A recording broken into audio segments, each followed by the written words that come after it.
পাঁচ ওয়াক্ত নামাজ যেমন ফরজ, রমজান শরীফে রোজা রাখা যেমন ফরজ, টাকা থাকলে হজ করা যেমন ফরজ, টাকা থাকলে যাকাত দেওয়া যেমন ফরজ, মেয়েদের পর পুরুষ থেকে পর্দা করাটা তেমন।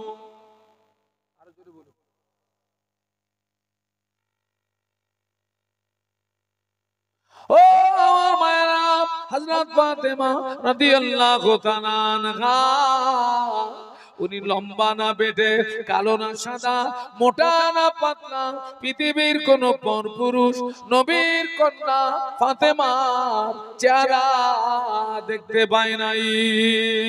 আল্লাহর নবী যে ঘরে শুয়ে আছেন ওটা আম্মা জান আয়েশা সিদ্দিকা রাদিয়াল্লাহু তাআলা আনহার ঘর। আম্মা আয়েশার ঘর।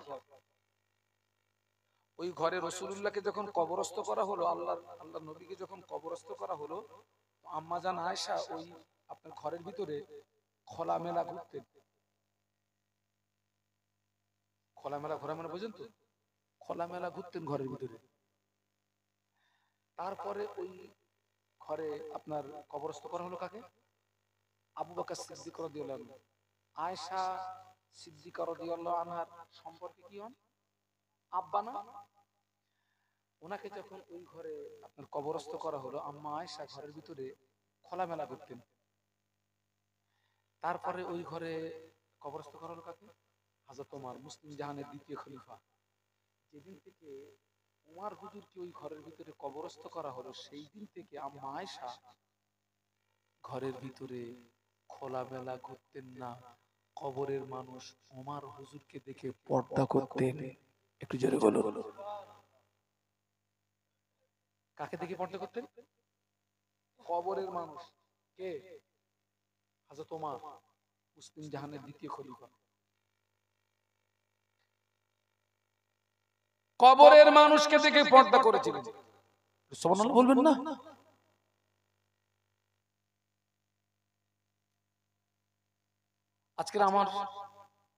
আজকে আমাদের সমাজ থেকে কিন্তু পর্দা উঠে গেছে বাবা।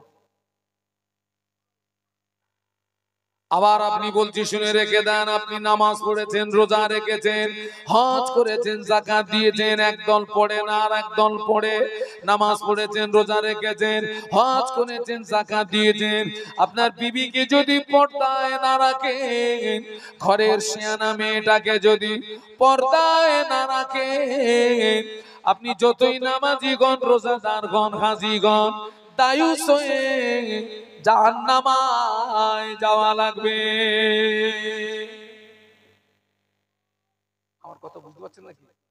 অনেক নামাজ পড়েছেন, অনেক রোজা রেখেছেন, হজ করেছেন, যাকাত দিয়েছেন,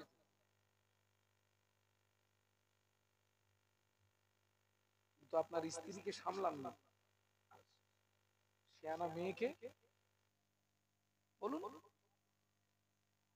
আপনি পর্দা করান।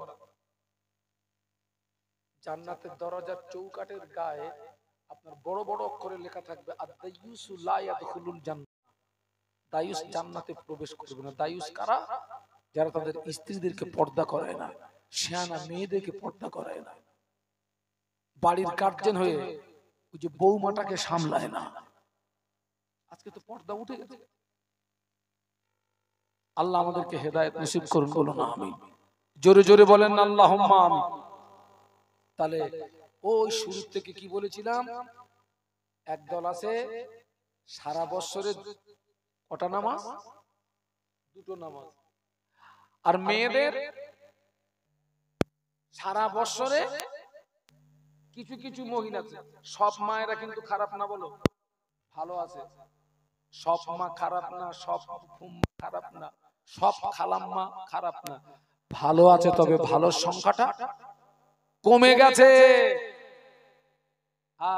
অনেক মহিলারা সারা বছরে একবারও আল্লাহর জমিনে সেজদা দেয়। যে ফাতেমার জীবনে কোন নামাজ কাজা নেই? তাহাজ্জুদের অবস্থা দেখেন। আম্মা জানের ইন্তেকালের পরে আলী কার্রামাল্লাহু ওয়াজহাহু গুটি কতক সঙ্গী সাথীদের খবর দিলেন, ফাতেমা লাশ গোসল দেওয়া হলো, কাফনের কাপড় পরানো হলো, খাটিয়ায় করে লাশ তুলে দিয়ে কবরের ভিতরে রাখার আগে আল্লাহ নবীর একজন বিশিষ্ট সাহাবী আবু যার গিফারী রাদিয়াল্লাহু আনহু কবরের ভিতরে নেমে পড়লেন। কবরের ভিতরে নেমে পড়ে বলেন, কবর তোর ভিতরে কাকে রাখবো তুই জানিস নাকি? কথাটি কয়েকবার বললেন। কবরের ভিতর থেকে কোনো আওয়াজ আসে না। আবু যার গিফারী বললেন, কবর তোর ভিতরে যাকে রাখবো যিনি হলেন শেরে খোদা আলীর স্ত্রী, তোর ভিতরে যাকে রাখবো যিনি হলেন হাসান হোসেনের আম্মা, তোর ভিতরে যাকে রাখবো যিনি হলেন দিন দুনিয়ার বাদশার কন্যা ফাতেমা। খবরদার কবর ফাতেমার সঙ্গে যেন বেয়াদবি করবি না। আবু যার গিফারী হুজুরের কথা শেষ না হতে হতে কবরের ভিতর থেকে আওয়াজ আসে, এ আবু যার, কে শেরে খোদা আলীর বিবি, কে হাসান হোসেনের আম্মা, কে দিন দুনিয়ার বাদশার কন্যা? আমি কবর চিনি না, জানি না। আমল যদি ভালো হয় আমি কবর তার সঙ্গে সুব্যবহার করব, আমল যদি খারাপ আমি কবর ছেড়ে দেব না। নবীর কন্যা ফাতেমা, যে ফাতেমা জান্নাতে মেয়েদের সরদারিনী হবে, ওই ফাতেমার ব্যাপারে যদি কবরের জবাব আসে, বাবা আমরা যদি নামাজ থেকে দূরে থাকি আল্লাহ বলা হয়ে যায়, নবী বলা হয়ে যায়, দ্বীন বলা হয়ে যায়, ইসলাম বলা হয়ে যায়, কবর কি আমাদের ছেড়ে দেবে নাকি? একটু ভাববেন, একটু ভাববেন, একটু চিন্তা করবেন। ও আমার ভাইরা, আজ আমার সমাজ দেখুন, একদল আছে বসু বাবাজি সপ্তাহে জুমার নামাজটা পড়ে, একদল আছে সপ্তাহে জুমার নামাজ পড়ে, তবে জুমার নামাজ যারা পড়ে ওদের ভিতরে আবার দুটো দল। কটা দল গো? জোরে বলুন। যারা জুমা পড়ে ওদের মধ্যে আবার দুটো দল। কি দল? কি দল? আপনাদের এখানে আছে তো? হ্যাঁ, আচ্ছা, কই কারা কারা পালান একটু হাত তুলে দেখান তো।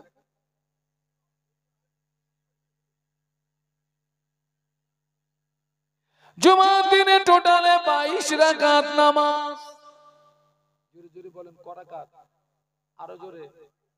কই একজন ব্যক্তি 22 রাকাত নামাজ আমাকে একটু শোনান তো। একজন হবে না? কে পারেন? ওই যে 22 রাকাত নামাজ আমাকে একটু শোনান।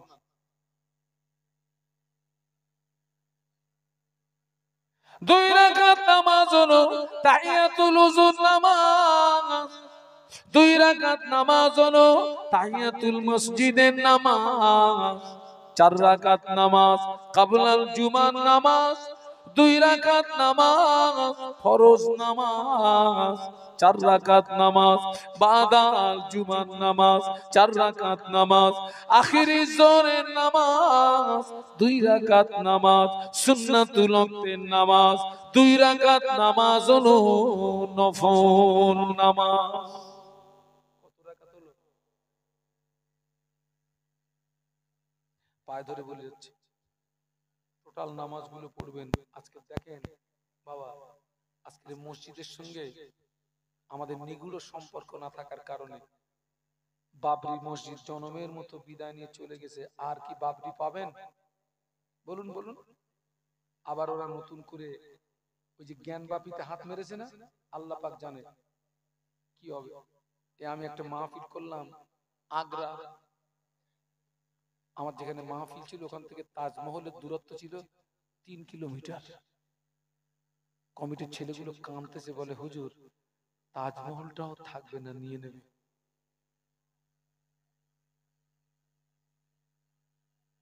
আপনাদেরকে অনুরোধ করে যাচ্ছে, খবরদার 2 রাকাত নামাজ পড়ে চলে যাবেন না বাবা, টোটাল নামাজগুলো পড়বেন, 22 রাকাত নামাজ পড়বেন। জুমার দিনে আপনাদের মসজিদে আখেরি কোনো মোনাজাত হয়, দোয়া হয়? আরে যদি না হয় তো আপনি বলুন, যদি হয় তাও বলুন, হয় কি? যদি হয় না, ছাড়ুন। খবরদার দুরাকাত পড়ে চলে যাবে না। মায়েদেরকে বলছি, মায়েরা, পুরুষদের চেয়ে মেয়েদের জান্নাতে যাওয়া সহজ। একটু সুবহানাল্লাহ বলো। পুরুষদের চেয়ে মেয়েদের জান্নাতে যাওয়া, কিয়ামতের ময়দানে আল্লাহর রাসূল বলেছেন, কিয়ামতের ময়দানে যে মহিলা 4টি প্রশ্নের জবাব দিতে পারবে, ওই মহিলাটির জন্য 8টি আল্লাহর দয়ার জান্নাতের দরওয়াজা খোলা থাকবে। যে মহিলা কিয়ামতের ময়দানে 4টি প্রশ্নের জবাব দিতে পারবে, ওই 4টি প্রশ্নের ভিতরে একটা প্রশ্ন হবে নামাজ সম্পর্কে, 2 নাম্বার প্রশ্ন হবে রমজানের রোজা সম্পর্কে, 3 নাম্বার প্রশ্ন হবে পর্দা সম্পর্কে, 4র্থ নাম্বার প্রশ্ন হবে স্বামীর আনুগত্য সম্পর্কে। যে মহিলা কিয়ামতের ময়দানে 4টি প্রশ্নের জবাব দিতে পারবে, ওই মহিলাটির জন্য আল্লাহ পাকের 8টি রহমতের দয়া জান্নাতের দরওয়াজা খোলা থাকবে।